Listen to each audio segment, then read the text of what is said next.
Queridos, que delícia poder estar aqui essa noite, depois de um dia tão agitado, de mensagens de vidas edificadas, e para mim é uma alegria muito grande poder terminar o dia pregando, poder terminar o dia adorando. Durante os cultos da manhã e da tarde, eu não tenho muita oportunidade de ficar aqui parado, porque eu estou lá na frente recebendo, em Sorocaba já chego na metade do louvor, mas o culto da noite eu tenho esse privilégio de poder chegar aqui e ajoelhar ali, chorar um pouco nos pés de Jesus. Tem sido dias incríveis, nós temos vivido um crescimento tão gostoso, um crescimento tão saudável. Isso é só o começo, amém, irmãos?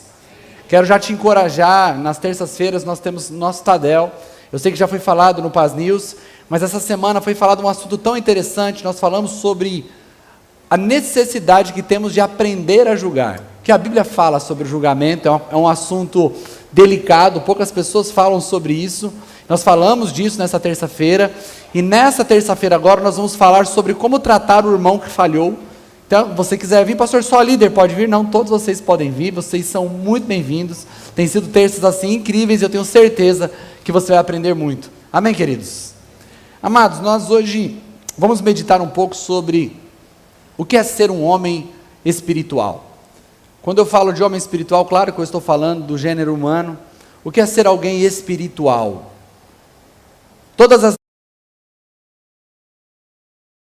Do que é alguém espiritual? Qual é o estereótipo do homem espiritual?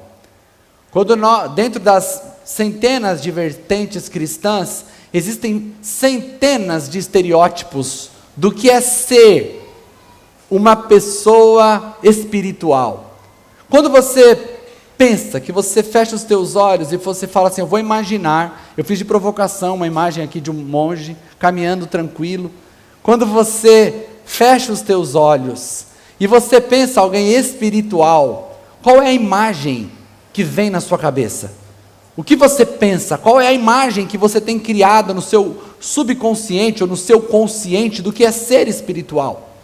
Talvez você pense que ser espiritual é uma pessoa abnegada, alguém que está disposto a abrir mão de tudo, uma pessoa que não é apegada, uma pessoa que está pronta para abrir mão de suas vontades. Talvez é isso que você tem na sua mentalidade quando você pensa em alguém espiritual. Talvez a imagem que você tem de alguém espiritual é alguém cheio de dons, alguém que prega bem, canta bem, profetiza, alguém que é cheio que ora bastante, alguém que tem revelações da parte de Deus, e você diz, uau, essa pessoa é alguém muito espiritual. Talvez a imagem que você tem criada sobre alguém espiritual é alguém que fala pouco, aquela pessoa serena, silenciosa, que você nunca sabe exatamente o que ela pensa, e aí você acaba imaginando que ela está sempre pensando coisas extraordinárias, só porque ela fica quietinha. A Bíblia diz que até o tolo, quando se cala, se passa por sábio. Aí a pessoa está quietinha, aí você fala, uau, esse cara é muito sábio. Talvez a imagem que você tenha de um homem espiritual é alguém enigmático. Você já conheceu alguém enigmático? Conheci uma pessoa que tudo que ele falava não dá para entender nada. Chegava para ele assim e falava, cara, estou precisando de um conselho. Você vai encontrar a verdade. Parecia o mestre dos magos. Tudo que ele falava fazia você ficar dando volta em círculo. Mas você achava que o cara era muito espiritual. Porque o cara tinha um jeito. Tem mensagens que você escuta, você chora a mensagem inteirinha, termina a mensagem, a pessoa te pergunta, o que ele pregou? Sei lá. Só chorei, porque falou, emocionou. Qual é a imagem que você tem de uma pessoa muito espiritual? Talvez você pense que uma pessoa espiritual é uma pessoa que não se envolve com as coisas da terra. Não quer casar, não quer trabalhar, quer ficar num retiro espiritual orando o dia todo. Foi baseado nessa ideia que houve o tempo monástico, o tempo dos monastérios começou a existir justamente por essa imagem do que é ser espiritual. Pessoas que achavam que para ser espiritual, elas precisavam se retirar do convívio natural, tendo uma, duas trocas de roupa para não dar espaço para a vaidade, não se casando, não fazendo, não comprando, não vendendo, separados da realidade, e então criando uma áurea de alguém muito espiritual. Eu não sei qual é a imagem que você tem de alguém muito espiritual. E por que é importante ter essa imagem bem definida? Porque a imagem de um homem espiritual, a imagem do que é ser espiritual, pode conduzir a sua busca ou pode conduzir, ou pode te colocar numa posição de desânimo. Talvez você possa estar dizendo agora: eu vou me tornar um homem muito espiritual, eu vou me tornar uma mulher espiritual. Mas o que isso significa para você? Porque o que isso significa vai mover a sua busca, vai mover o seu caminho. Ou talvez você desistiu de ser alguém espiritual, porque a imagem que você tem do que é ser espiritual te coloca muito distante disso. Você fala: não, isso aí deixa para os outros. Eu sou assim, normalzinho mesmo, não dá para viver nesse nível. Agora, a minha proposta nesta noite é tentar trazer uma imagem clara do que é ser uma pessoa espiritual, para que você, tendo essa imagem clara e essa imagem bíblica, você possa conduzir a sua caminhada em direção a isso, para que você possa ser uma referência de alguém que é espiritual. Quando as pessoas pensarem: eu quero ser uma mulher espiritual, eu quero ser um homem espiritual, quando eles fecharem os olhos e eu perguntar qual imagem você tem, talvez alguém cite seu nome no futuro. Porque esse é o desejo, que nós nos tornemos referência para essa geração que não tem referência, para que nós possamos nos tornar luz para essa geração que está em trevas, para que nós possamos nos tornar direção para uma geração que não sabe para onde ir. E para começar a construir isso, vamos ler juntos em Romanos, carta de Paulo aos Romanos, no capítulo 12, a partir do verso 1 e verso 2, na verdade.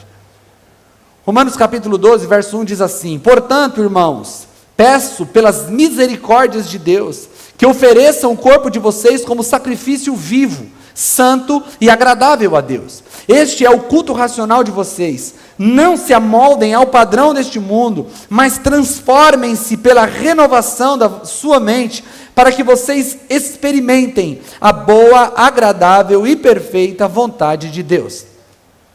Preste atenção. Ele começa dizendo que nós devemos nos oferecer como sacrifício vivo. Isso é o nosso culto racional. O apóstolo Paulo escreve conceitos repetidos em várias de suas cartas com uma forma diferente. Ele vai dizer aos Gálatas, no capítulo 2, verso 19, que ele não vivia mais, mas Cristo vivia nele. O que Paulo está dizendo aqui é exatamente a mesma coisa. O apóstolo Paulo está dizendo que nós devemos pegar a nossa vida, que recebemos do Senhor, porque antes do Senhor não tínhamos vida, estávamos mortos em nossos delitos e pecados. Recebemos vida do Senhor, e o que fazer com essa vida a partir de agora? Paulo diz: coloque essa vida a serviço, para ser vivida da forma de Deus. Coloque a sua vida no altar do sacrifício, e isso é o vosso culto racional. É por isso que vocês não vão me ver, e eu não gosto de citar isso aqui como altar. Isso aqui não é um altar, isso é uma plataforma que nos mantém elevado para que você nos enxergue. Mas não existe nada de santo, mais santo aqui do que ali. São dois lugares iguais. No cristianismo, no Novo Testamento, nós não temos lugares santos. Quando Jesus se encontra com a mulher samaritana, Jesus vai dizer a ela: vai chegar o dia que não vai ser aqui nem ali, mas o Pai busca adoradores que o adorem em espírito e em verdade. Por que eu não gosto de chamar esse lugar de altar? Porque o altar não é um lugar físico, o altar é um lugar espiritual, onde eu coloco o meu modo de viver, e Deus recebe o meu modo de viver como uma adoração, e este é o meu culto racional. Ele está dizendo: coloque o seu modo de viver para adorá-lo, esse é o seu culto. O seu culto é viver de um jeito que agrade ao Senhor. O seu culto é viver de um jeito que glorifique a Ele. O seu culto é viver de um jeito que Ele possa sentir o seu viver como um aroma suave. Então ele continua dizendo: transformai-vos pela renovação da vossa mente. Preste atenção, aqui tem uma direção muito clara sobre para que direção nós devemos nos transformar. Ele não está dizendo: transformai-vos pela inovação da vossa mente. Ele não está dizendo: transformai-vos em uma coisa nova, transformai-vos em uma coisa simplesmente diferente daquela que você é. Ele está dizendo: transformai-vos pela renovação. O que significa renovar? É tornar novo outra vez. Então, quando ele diz que nós devemos renovar a nossa mente, ele está apontando para uma direção, e a direção é a direção de se tornar novo outra vez, ou seja, tornar novo aquilo que já foi novo um dia, e foi degradado pelo pecado. Então, qual é a direção da nossa transformação? A direção da nossa transformação é o Éden. Adão foi criado segundo a imagem e semelhança de Deus para ser a cabeça da humanidade. Você quer saber o que é ser um homem espiritual? Se você quer saber o que é ser um homem que agrada a Deus, você tem que olhar para o Éden. E olhar para Deus criando o homem e pensando: quando Deus criou o homem, Ele criou o homem para quê? E quando nós entendemos para o que o homem foi criado, como o homem foi criado, o que Deus esperava do homem que foi criado, nós começamos a entender e pensar o que Deus espera de nós. E aí vamos começar a construir uma imagem do que é ser um homem espiritual. Porém, Deus cria o homem e o homem peca. Eu quero mostrar para você algumas coisas que aconteceram com o homem. Gênesis capítulo 3, a partir do verso 9, diz assim: o Senhor Deus, porém, chamou o homem e perguntou: aonde você está? Ele respondeu: eu te ouvi no jardim e fiquei com medo, porque estava nu. Por isso me escondi. Deus perguntou: quem contou a você que estava nu? Você comeu da árvore da qual eu ordenei que você não comesse? E o homem disse: foi a mulher que tu me deste para estar comigo, que me deu do fruto da árvore e eu comi. Então o Senhor perguntou à mulher: o que foi que você fez? A mulher respondeu: a serpente me enganou e eu comi. Então o Senhor Deus declarou à serpente: por ter feito isso, maldita é você entre todos os animais de rebanho, entre todos os animais do campo, você rastejará sobre o seu ventre e comerá pó todos os dias de sua vida. Preste atenção, aqui eu só li o castigo dado à serpente, eu nem li o castigo dado ao homem e nem li o castigo dado à mulher. Mas nós já podemos notar nesse texto que ao pecar, algo mudou no homem imediatamente. E o que mudou no homem? O que mudou dentro dele imediatamente? O homem passou a ter medo de Deus. João vai dizer na sua carta que o verdadeiro amor lança fora todo medo, porque o medo pressupõe castigo. E quem ama não tem medo, porque quem tem medo não é aperfeiçoado no amor. O que aconteceu com o homem imediatamente? A sua relação com Deus foi afetada.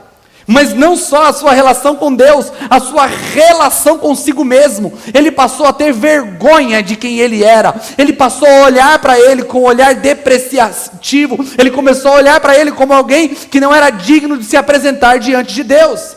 Mas não foi só a relação com Deus que foi afetada, e não só a relação consigo mesmo, a relação com o próximo. Imediatamente, ele condenou a mulher que estava com ele, ele culpou a mulher que estava com ele. Antes mesmo deles receberem a sentença e o castigo pelo seu pecado, algo já havia mudado dentro dele, e essencialmente o que foi mudado foi a capacidade do homem de se relacionar. Ele passou a ter a sua relação com Deus afetada, a sua relação consigo mesmo afetada, e a relação com o próximo afetada. Então Deus criou o homem para relação. Deus criou o homem, e de todas as coisas que Deus disse ter criado ser bom, a única coisa que ele disse não ser bom é que o homem estivesse só. Então Deus criou o homem para se relacionar. Ele encontrava-se com o homem todas as virações do dia. Ele criou o homem para se relacionar com ele, ele criou o homem para se relacionar com o outro, ele criou o homem para viver em paz consigo mesmo. Mas o pecado tirou completamente do homem a capacidade de se relacionar. Então o homem passou a ter vergonha, o homem passou a ter medo, o homem passou a culpar o outro, e o homem passou a se enxergar por um olhar depreciativo. E tudo isso aconteceu depois do pecado. Então, se nós perdemos a referência, se a nossa referência era Adão, Deus precisa agora reforçar a referência, e a Bíblia diz que Deus envia o último Adão. E quem é o último Adão? Olha o que Paulo diz aos Coríntios capítulo 15, verso 45. Assim está escrito: o primeiro homem, Adão, tornou-se um ser vivente. O último Adão, espírito que dá vida. Quem é o último Adão? Jesus Cristo é o último Adão. Agora, o que significa a palavra Adão? Porque quando olhamos para Adão, nós olhamos como um nome pessoal, o nome próprio. É o Adão e a Eva. Mas quando foi dado o nome de Adão, não foi dado como o nome pessoal. Por isso que o nome Adão também é usado para Jesus, porque ele não é um nome pessoal. A palavra Adão, Adam, em hebraico significa ser humano. Antes da queda, Eva não tinha um nome, ela é chamada de mulher. Eva recebe o nome pós-queda. Antes da queda, quando Deus queria se relacionar tanto com Eva quanto com Adão, ele falava Adam, ele falava ser humano, eu estou me relacionando com o ser humano. O que Jesus fez foi vir para dar uma nova referência do que é ser um ser humano. E aqui nós começamos a dar mais forma à nossa imagem de um homem espiritual. O homem espiritual não é um homem que se parece com um anjo. Um homem espiritual não é um homem com um estereótipo místico. Um homem espiritual é um ser humano. ser humano restaurado para ser aquilo que Deus criou ele para ser. E aqui nós começamos a entender que Deus não nos criou para nos parecermos com qualquer outra coisa além de seres humanos com suas relações restauradas. Seres humanos com sua relação com Deus restaurada, sem medo, sem vergonha nenhuma. Deixa eu dizer, o medo vem da culpa, mas Jesus tomou a nossa culpa. Jesus nos perdoou dos nossos pecados. Não existe condenação para aqueles que estão em Cristo Jesus. Mas Ele não só nos perdoou, eu tenho ensinado isso exaustivamente, Ele também nos justificou. A diferença de perdão e justificação é que o perdão é eliminação de dívida, quitação de débito, e justificação é acréscimo de crédito. Jesus perdoou os meus pecados, limpou as minhas dívidas, mas também transferiu sua justiça para mim, transferiu seu crédito para mim. Então quando você se relaciona com Deus, você não se relaciona com medo, porque Ele perdoou, e não se relaciona com vergonha, porque você não se apresenta diante dele com os seus próprios méritos. Você se apresenta diante de Deus vestido de Cristo. Eu ensinei isso aqui esses dias. Quando Adão e Eva pecam e eles estão nus, Deus chega e cobre eles com a roupa do cordeiro. Quando nós pensamos, os desenhos e os filmes, eles trazem uma imagem de uma roupa que Adão e Eva estão usando, feita de couro, uma roupa bonita, toda estilosa, tem um filetinho de couro aqui com uma costurinha. Não é essa a imagem é um cordeiro que foi rasgado, tirado tudo de dentro, uma pele de cordeiro, cheio de sangue, com cheiro de cordeiro, é vestido o homem, e quando Deus olha para o homem, Deus está olhando por fora o inocente, o sangue do inocente, a vista de um inocente, o cheiro do inocente. Nós fomos vestidos de Cristo. Quando Deus nos olha, Ele sente o cheiro de Cristo, Ele tem a imagem de Cristo, Ele tem o odor de Cristo, porque nós somos vestidos de Cristo. É por isso que nós nos apresentamos diante de Deus sem medo e sem vergonha. E quando eu olho para mim, eu me enxergo a partir do valor que Deus deu a mim, porque um valor que eu tenho naturalmente é zero. O amor de Deus para comigo é inexplicável, porque eu, por mim mesmo, fugiria dele, eu erraria com ele, eu falharia com ele, eu iria embora, eu falharia e desobedeceria. A gente fala assim, Adão pecou. Adão é representante de todo ser humano, qualquer um de nós, no jardim comeríamos do fruto proibido também. Se não fosse Adão, seria o filho dele, se não fosse o filho dele, seria o neto dele, e se não fosse nenhum deles, talvez seria você. Nós falharíamos, e ainda assim Ele nos amou, e decidiu enviar o teu filho. E se Ele me ama tanto assim, quando eu me enxergo pelos olhos dele, a minha relação comigo mesmo é restaurada, eu começo a ser transformado na minha imagem pessoal, na minha autoimagem. Deus restaurou as relações. Paulo, quando fala aos Filipenses no capítulo 2, ele diz, cada um olhe para o outro, considere o outro superior a si mesmo, cada um atente para aquilo que é do outro, antes de se atentar para aquilo que é seu. Eu estou lendo um livro, e o pastor contando uma história, uma igreja em Nova York, e ele disse que ele recebeu uma mulher na igreja, essa mulher entrava e sempre ia embora muito rápido, não dava tempo dele conversar com ela, e um dia ele decidiu interceptá-la antes da saída, e falou, tudo bem, eu queria conversar com você está vindo aqui há algum tempo? Aí ela falou, eu estou conhecendo o cristianismo, me interessei, e decidi vir aqui nessa igreja. E o pastor perguntou, mas por que essa igreja? Ela falou, eu trabalho no mercado financeiro, e esses dias eu cometi um erro muito grande, numa nova empresa, e isso poderia ter custado o meu emprego. Não fui demitida, porque o meu chefe assumiu minha culpa. E aí o pastor olhando para ela, ela falou assim, muitos chefes já assumiram meus créditos, muitos chefes já foram beneficiados por aquilo que eu fiz de bom, mas nunca nenhum chefe tomou a minha culpa. Então eu fui conversar com esse chefe e perguntei, por que você assumiu a minha culpa? E o chefe disse assim para ela, é porque eu sou cristão, e Jesus levou sobre ele todas as minhas culpas, e eu procuro algumas oportunidades de ser culpado no lugar das pessoas também. Enquanto Adão procurou um culpado para se safar, Cristo restaurou os nossos corações ao ponto de nós sofrermos o dano por outras pessoas, porque nós temos Jesus dentro de nós. As relações foram restauradas, a nossa capacidade de se relacionar com o outro foi restaurada, a nossa capacidade de perdoar, a nossa capacidade de amar, a nossa capacidade de aceitar, a nossa capacidade de andar junto foi restaurada, porque Cristo colocou um novo padrão. Agora, o pecado, ele nos desconfigurou, e ele danificou as nossas habilidades de nos relacionarmos. Então, como podemos nos tornar espirituais por nossas próprias habilidades? Não podemos.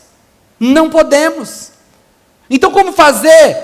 Jesus resolveu isso para você. Ele não só resolveu o meu problema, me vestindo dele, para resolver o problema com Deus. Ele está habitando em mim, e Ele está habitando em você, através do Espírito Santo. Mas por que o Espírito Santo habita em mim? Por que o Espírito Santo habita em você? É para que você sinta alegria? É para que você sinta emoção? Não! Isso sentimos porque somos seres emocionais, e quando temos um contato com a presença dEle, isso nos afeta. Mas não é o propósito do Espírito habitar em mim para que eu chore em alguns momentos no culto, ou para que eu me alegre em alguns momentos de reunião. O Espírito habita em mim para que eu consiga fazer e viver como Cristo viveu. Olha o que o apóstolo Paulo diz aos Gálatas no capítulo 5, a partir do verso 16. Por isso digo, vivam pelo Espírito, e de modo nenhum satisfarão os desejos da carne. Pois a carne deseja o que é contra o Espírito é o que é contra a carne. Eles estão em conflito um com o outro, de modo que vocês não fazem o que desejam. Todavia, se vocês são conduzidos pelo Espírito, não estão debaixo da lei. Ora, as obras da carne são manifestas: imoralidade sexual, impureza, devassidão, idolatria, feitiçaria, inimizades, desavenças, ciúmes, ira, egoísmo, dissensões, facções, inveja, embriaguez e orgias. Preste atenção, deixa o texto aberto. Ele está falando quais são as obras da carne. O que é obra da carne? São os resultados da carne. O que é carne? Nós temos ensinado isso também, que a carne é diferente do corpo. O corpo fala-se da matéria, fala daquilo que é físico. Isso não é maléfico. Foi Deus quem criou o corpo, foi Deus quem criou a necessidade de comer, foi Deus quem criou a necessidade de dormir, de estar, de se vestir. Então, o que é físico não é mal. Paulo diz que nós devemos conservar irrepreensíveis para a vinda do Senhor corpo e alma e espírito. A Bíblia diz que um dia, eu falei isso semana passada, que o mar terá que dar conta dos seus mortos. Ou seja, o corpo é importante para Deus. Então, quando a Bíblia está falando sobre carne, ela não está falando de físico, ela está falando da nossa inclinação para o mal, que passou a existir após o pecado do Éden. Então nós temos uma inclinação para o mal, temos uma inclinação de fazer o que é errado. E ele diz que essa inclinação gera algumas coisas em nós. E essa lista de obras da carne são coisas que são geradas a partir da nossa carne danificada. E preste atenção, quase tudo nessa lista, ou tudo, refere-se à relação quebrada. Ele vai dizer, as obras da carne estão manifestas: imoralidade sexual, impureza e devassidão. Pessoas que vivem em imoralidade sexual, impureza e devassidão, ou seja, não têm mais valores sobre si mesmo, sobre seu corpo, sobre seus desejos, já estão objetificando o seu corpo e o corpo dos outros. Por isso não faz sentido um cristão viciado em pornografia. Porque quando ele está viciado em pornografia, ou viciado ou em impureza sexual, seja de qualquer nível, ele está olhando para um corpo e pensando, esse corpo foi criado para me dar prazer. O que eu tenho que fazer é sentir prazer com o meu corpo. Um cristão sentado diante de uma tela, assistindo outros dois seres humanos, tendo relação que desagrada a Deus, essa pessoa está tratando o ser humano como um pedaço de carne, e olhando para si mesmo como podendo consumir de algo que Deus detesta. Ou seja, uma pessoa que olha para si mesmo, entende que a única função dela é dar prazer ao outro, ou sentir prazer com o outro, a sua relação consigo mesmo já foi completamente destruída. Os valores já estão destruídos, e eu estou falando de valores que dizem respeito ao amor próprio. Ao amor próprio. Pessoas que encontram seu significado em dar prazer para o outro, mesmo que isso signifique ser dispensado e descartado no outro dia. Porque já não consegue mais se enxergar como alguém valioso, como alguém precioso, alguém digno de uma relação saudável. Porque a sua relação consigo mesmo já foi destruída. Inimizades, idolatria, feitiçaria. Qual relação está quebrada na idolatria e na feitiçaria? A relação com Deus. Você está buscando ídolos porque Deus não te satisfaz, porque a sua relação com Deus está quebrada. Você está buscando rivais. Feitiçaria, todas as respostas que você pode desejar buscar, que não provém das Escrituras. Pessoas que querem respostas e não importa de onde essas respostas vêm. Sua relação com Deus está quebrada. Ele vai falar sobre inimizade, desavenças, ciúmes, ira, egoísmo, dissensão, facção, inveja, todas as características das obras da carne que destroem relações com os outros destruídas, orgias e coisas semelhantes a essa. Ele vai falar sobre embriaguez e orgias, de novo, relação consigo mesmo quebrado. Eu destruo o meu corpo não é importante, ele pode ser destruído, desde que eu consiga ter um pouco de alívio. Meu corpo nada importa, porque eu não sou tão importante assim, relação consigo mesmo destruída. Agora, olha o que ele vai falar sobre o fruto do Espírito. Ele termina dizendo: eu os advirto, como antes já os adverti, aqueles que praticam essas coisas não herdarão o reino de Deus. Verso 22, entretanto, o fruto do Espírito é o que? Amor, alegria, paz, paciência, amabilidade, bondade, fidelidade, mansidão e domínio próprio. E ele está dizendo, esse é o fruto no singular do Espírito, não os frutos do Espírito. Por quê? Porque você pode dizer, olha, eu tenho um pouco de paciência, mas o resto eu não tenho. Se você tem o Espírito de Deus em você, você tem todas essas coisas, e se você ainda não está desfrutando de todas essas características, é porque você precisa ser renovado no seu modo de pensar. E todas essas coisas que ele vai falar sobre o fruto do Espírito, amor. O amor, ele é diferente da amabilidade, que ele vai dizer, porque o amor é ação, é prática. Se seu inimigo tiver fome, dá de comer para ele, se ele tiver sede, dê de beber. Porque o amor é atitude, o amor é ação. Mas ele vai dizer que a característica dele é amor. Eu vou pular três características, depois eu volto. Ele fala, é amor e amabilidade. Porque uma coisa é eu amar, outra coisa é a capacidade de demonstrar amor. Quando Cristo habita em mim, e eu começo a me tornar o homem ou a mulher que Deus planejou que eu fosse, e para ser o homem ou a mulher que Deus planejou que você seja, você precisa ter o Espírito Santo frutificando em você. Por quê? Não é que o Espírito Santo está frutificando algo que seja místico. Ele só está frutificando características do homem que Deus criou. Esse homem é como? Essa mulher é como? Ele ama, mas também é amável. Isso é quando você fala assim, é alguém que parou de dar desculpas e se escorar na sua personalidade para dizer, eu sou assim mesmo, eu sou frio mesmo, eu não demonstro amor mesmo, isso sou eu. Se você quer se tornar um homem espiritual, alguém que se tornou um homem espiritual, parou de dizer assim sou eu e começa a dizer assim era eu, porque agora Jesus habita em mim e Ele tem mudado o meu coração, e eu tenho amado as pessoas, eu tenho aprendido a ser amável.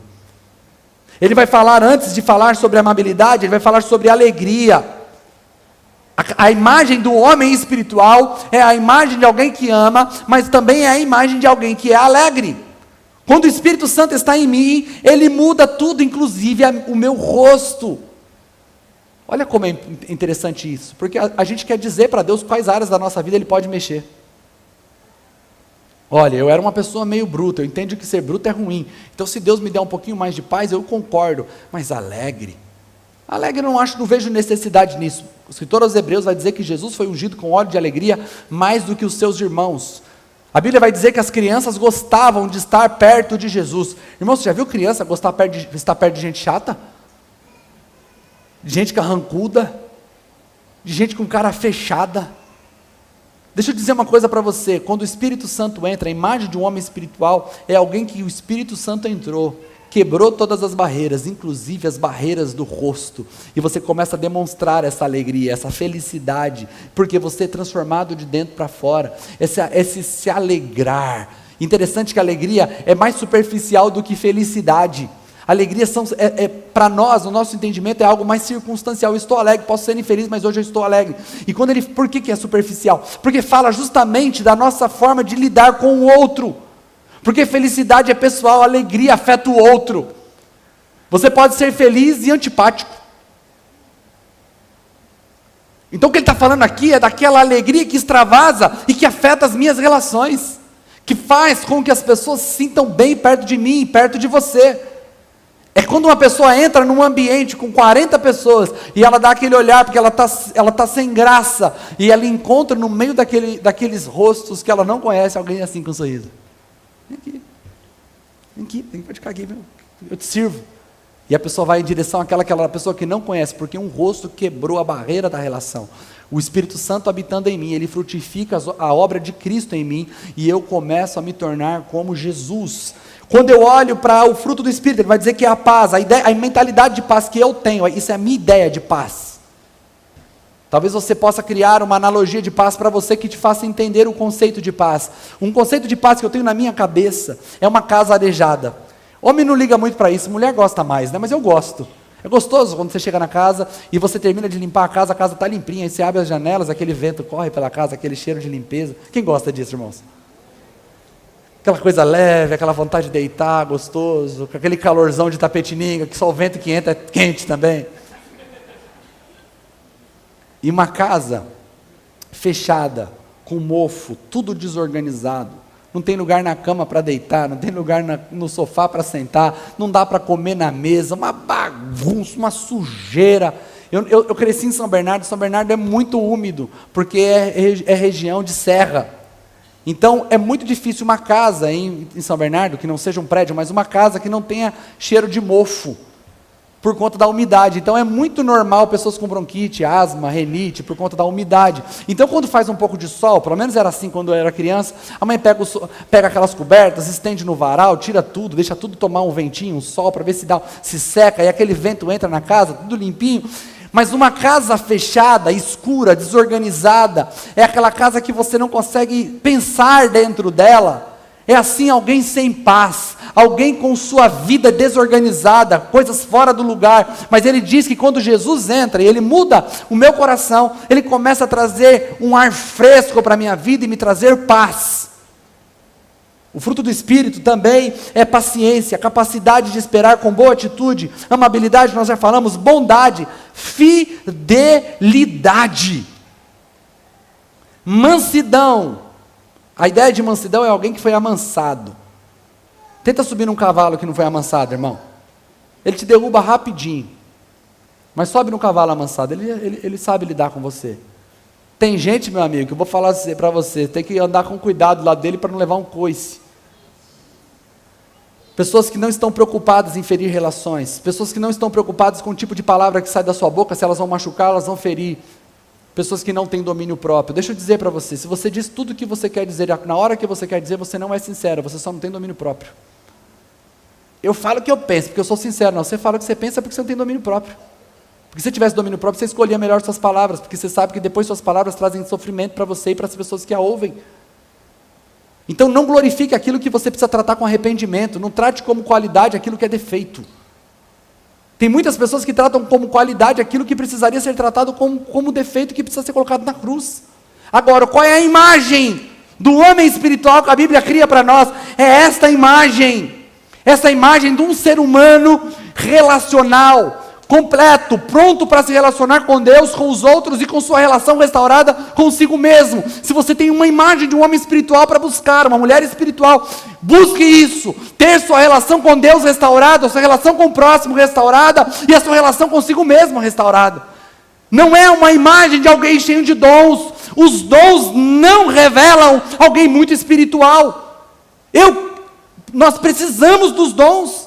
Se você está ouvindo eu pregar e você está compreendendo o que eu estou falando, isso não é mérito meu, é porque Deus decidiu me dar um dom, e se é um dom, é um presente, não foi conquistado por mérito. Ele deu isso para a edificação de sua própria igreja, por isso eu não tenho do que me gloriar. Se você estava aqui antes, e você viu o louvor cantando, a música sincronizada, tudo no tempo certo, é porque pessoas colocaram seus dons à disposição da comunidade.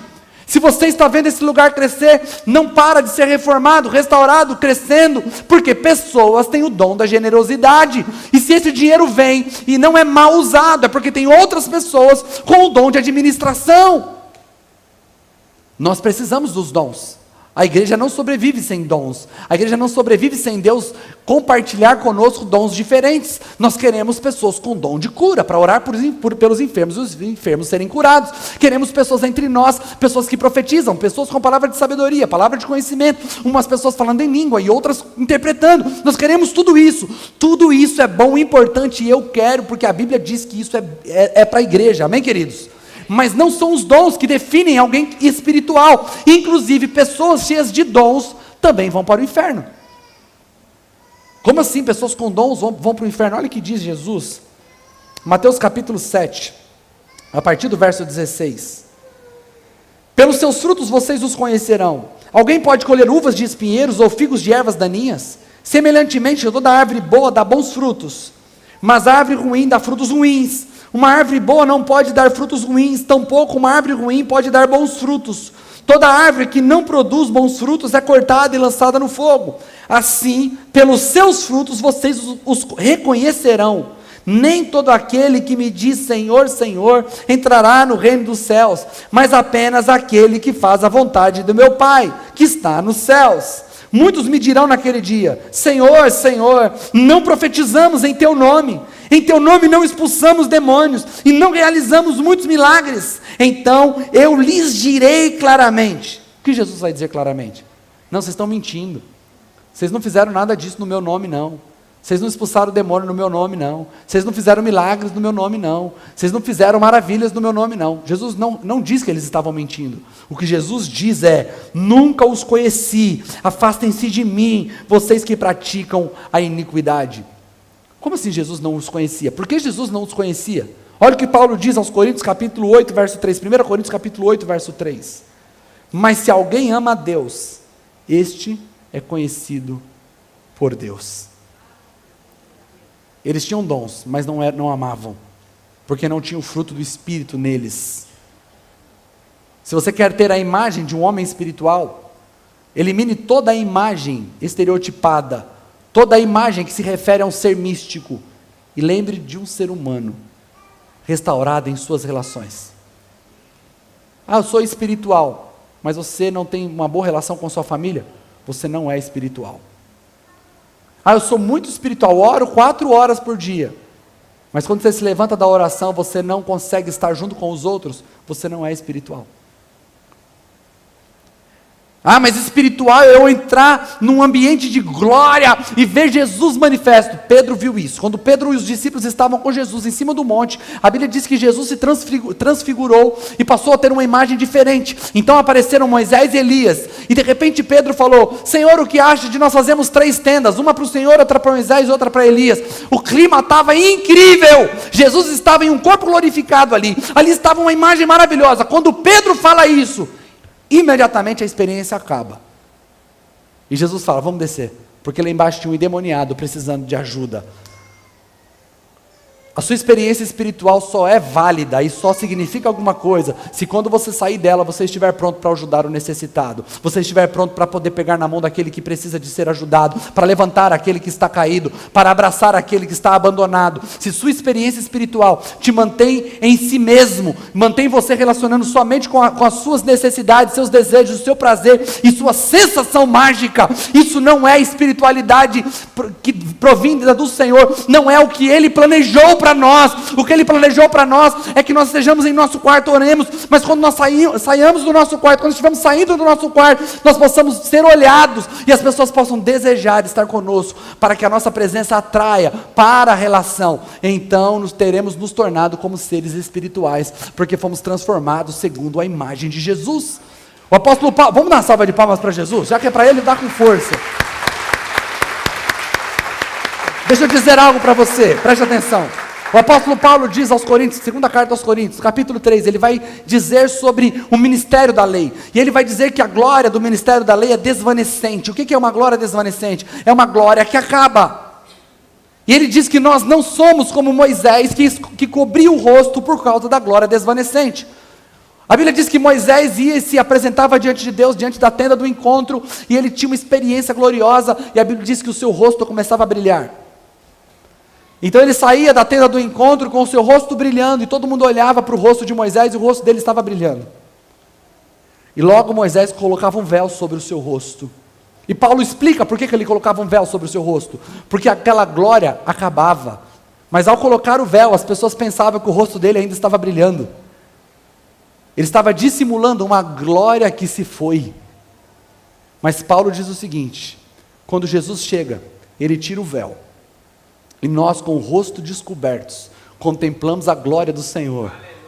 E vamos sendo transformados segundo a sua imagem, de glória em glória, para uma glória cada vez maior. Quando eu olho para Jesus e contemplo a sua beleza, eu vou sendo transformado segundo a tua imagem. Se o que você está contemplando não te transforma, pare de contemplar e comece a contemplar Jesus, porque ao contemplar Jesus, eu sou transformado segundo a tua imagem. E quando sou transformado segundo a imagem de Jesus, o que as pessoas veem em mim é o fruto do Espírito. Quer construir uma nova imagem de um homem espiritual? Esse homem espiritual que é sua referência é Jesus. E o que você precisa aprender dele? A ser como ele é, a andar como ele andou, a viver como ele viveu. E como ele viveu? Restaurado em suas relações. A relação dele com Deus estava intacta. Ele foi negado, apedrejado, ele foi crucificado, ele foi ameaçado o tempo. Não tem problema. Paulo foi apedrejado algumas vezes, sofreu naufrágio. Está tudo bem, porque a imagem deles estava guardada em Deus. O que as pessoas falavam dele, o que as pessoas agiam, o que as pessoas demonstravam em relação a ele, isso não importava, porque a imagem dele estava curada em Deus. Não era os homens que definiam, nem ele mesmo que definia quem ele era, qual era a sua importância. O valor estava definido pelo valor que Jesus deu. A relação com Deus intacta, e a relação com o próximo intacta, pronto para morrer pelos seus irmãos. O maior mandamento descrito pela lei é: amarás a Deus sobre todas as coisas, seu próximo como a ti mesmo. Jesus elevou o nível do mandamento, porque aqui esse mandamento já fala sobre esses 3 níveis de relação: amar a Deus, amar o próximo como eu amo a mim mesmo. Mas Jesus chega e diz: vocês devem amar uns aos outros como eu vos amei. E como Jesus nos amou, entregando sua própria vida, ao ponto de eu me amar e estar tão resolvido comigo, que não importa que eu morra para que você viva, porque está tudo resolvido diante de Deus, e Ele curou a minha capacidade de se relacionar. Se você quer ser alguém espiritual, seja alguém relacionável, alguém fácil, tratável, bom de relacionamento, que as pessoas queiram estar perto. Se você não está assim ainda, não tem problema, mas agora você tem uma referência certa para você saber o que buscar. Amém, queridos? Quero convidar você a ficar em pé. Eu quero muito te encorajar a orar neste momento. Eu não sei qual era a imagem que você tinha de um homem espiritual. Eu não sei o que foi construído na sua cabeça até agora. Mas eu quero dizer que você pode se tornar essa referência, porque Jesus habita dentro de você. Amém? Eu quero te encorajar, baixe sua cabeça. E se você tem atitudes que mais te igualam a alguém que frutifica as obras da carne, você vai se arrepender nessa noite e dizer: Senhor, me perdoe. Eu estou buscando tantas coisas que são tão insignificantes, enquanto isso as minhas relações estão sendo afetadas. Eu não consigo me relacionar comigo mesmo. Eu não consigo me relacionar com Deus. E minha relação com os outros é uma lástima. Talvez você se encontre assim nessa noite. Quero muito que você fale: Senhor, me perdoe, porque até hoje eu não tinha entendido o que é ser alguém espiritual. Eu tinha mirado em algo extremamente místico, brilhoso e glorioso, mas eu não tinha entendido que o Senhor não veio para fazer com que eu fosse um espírito melhor, mas que o espírito que habita em mim me tornasse um ser humano melhor. Senhor, eu quero nesta noite orar junto com os meus irmãos, para que nós possamos ter essa experiência de olhar para Ti, Senhor, e sermos transformados, Senhor, segundo a Tua imagem. Nós precisamos de Ti para isso, Senhor. Tem pessoas que, quando ouvem uma palavra, por mais instrutiva que ela seja, por mais que a palavra vise não condenar, existem muitas pessoas que, ao ouvirem a palavra, a atitude deles, Senhor,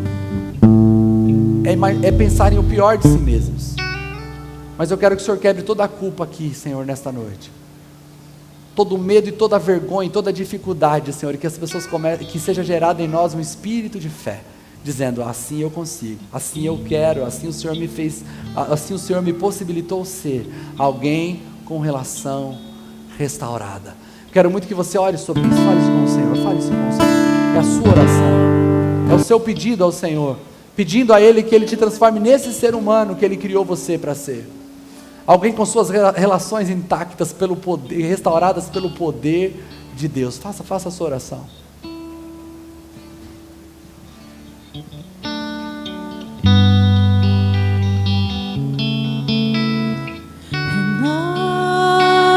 Renova-me, Senhor Jesus. Já não quero ser igual.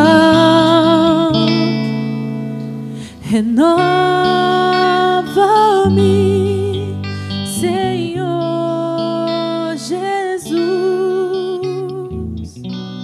Põe em mim teu coração,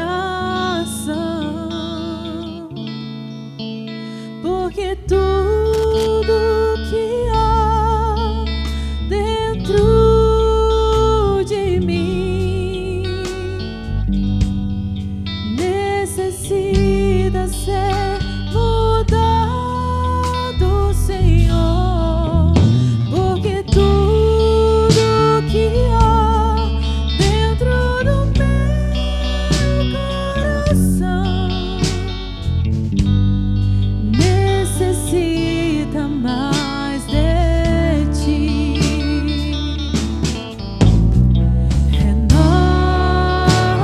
Renova-me, Senhor Jesus. Já não quero ser igual.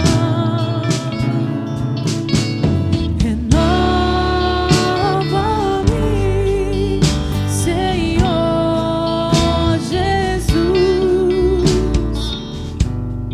Põe em mim teu coração, Cante isso ao Senhor, cante isso a Ele.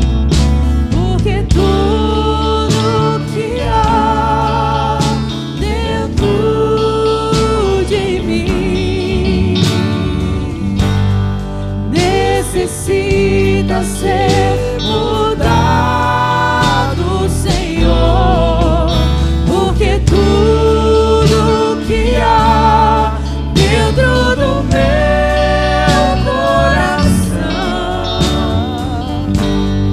necessita mais de ti,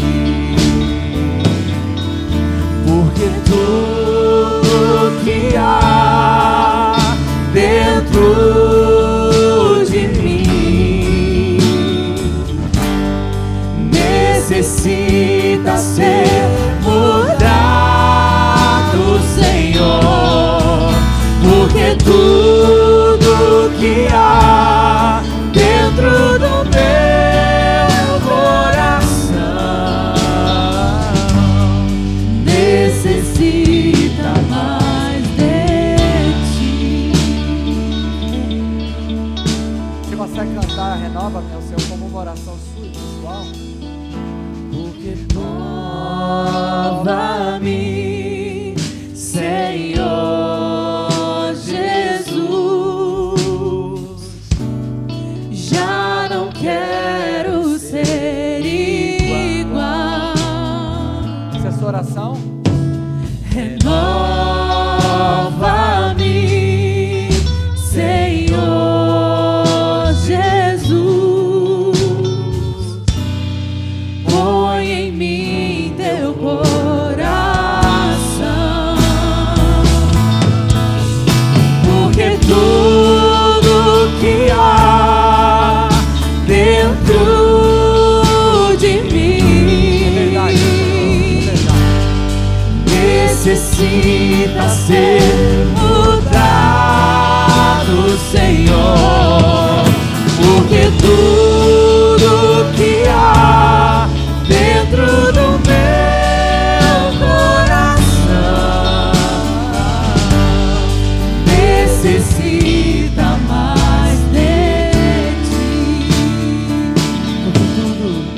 porque tudo que há dentro de mim necessita ser mudado, Senhor. porque tudo que há dentro do meu coração necessita mais de ti. Necessita mais de ti. Aleluia. Nós precisamos dele. Precisamos dele para alcançarmos isso, amém? Nós podemos alcançar isso porque Jesus habita em nós através do seu Espírito. Ele habita para nos possibilitar viver justamente isso que nós falamos aqui. Quero convidar os líderes a vir aqui à frente. Antes de nós terminarmos, eu quero orar por você. Mas os líderes vão ficar aqui à sua disposição. Então, antes de você ir embora, mesmo depois da bênção apostólica, você pode vir aqui e receber oração e dizer aquilo que está no teu coração. Talvez você precise de ajuda. Talvez você precise confessar para alguém aquilo que está danificando o teu coração, aquilo que está danificando a sua relação com os outros, com Deus, com você mesmo. Dizer assim: eu preciso de ajuda. Mas talvez seja por qualquer outro motivo. Talvez você esteja passando dificuldades em qualquer outra área e você não pode sair daqui sem buscar ajuda para isso, porque nós somos uma comunidade, nós queremos servir você, queremos estar ao seu lado para aquilo que você está, no momento em que você está passando, pela luta que você está passando. Então, mesmo depois da bênção apostólica, não sai correndo não, você precisa de ajuda, vem aqui buscar essa ajuda, amém, queridos? Senhor, obrigado por essa noite tão maravilhosa, obrigado por sua palavra, Senhor. Pai, nós queremos construir aqui uma imagem correta, para que nós saibamos para onde estamos indo e o que queremos de nossas vidas, Senhor. Que nós possamos olhar e mirar para o lugar certo, para que tenhamos uma comunidade restaurada de pessoas espirituais, Senhor. E que isso significa, Senhor Jesus, que nós somos uma comunidade curada, pronta para amar, pronta para estar junto, pronto para enfrentar os desafios de viver uma comunidade relacional. Esse é o nosso desejo, nós estamos orando por isso, Senhor, e crendo que isso nós vamos viver e desfrutar, porque o Senhor é conosco. Que o amor de Deus, a graça de Jesus Cristo, seu Filho, e a comunhão do Espírito Santo esteja sobre cada um de nós, desde agora e para todos sempre. Todos digam amém. Que Deus te abençoe e que você tenha uma ótima semana.